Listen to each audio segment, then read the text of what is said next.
Ako nga po pala si Joshua Limbanya. Ito nga po pala is number 3. Ito po ay output 3. So ito nga po pala yung aking mga sagot sa output 3. Para sa akin, may dalawang tungkol sa pagiging leader. Una, ayon sa trait theory, ang mga leader daw ay ipinanganak na may mga katangian tulad ng talino, tapang at karisma.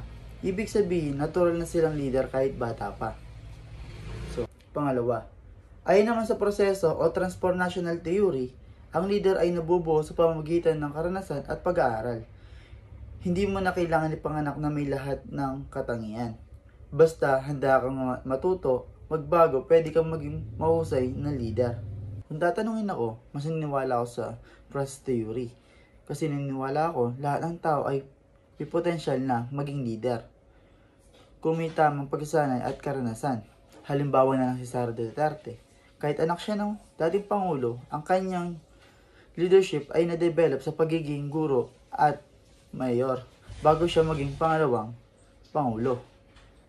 At sa sarili ko naman, nakikita ko sa sarili ko bilang isang leader na na-develop sa bawat karanasan, sa klase, sa grupo at sa mga hamon sa buhay.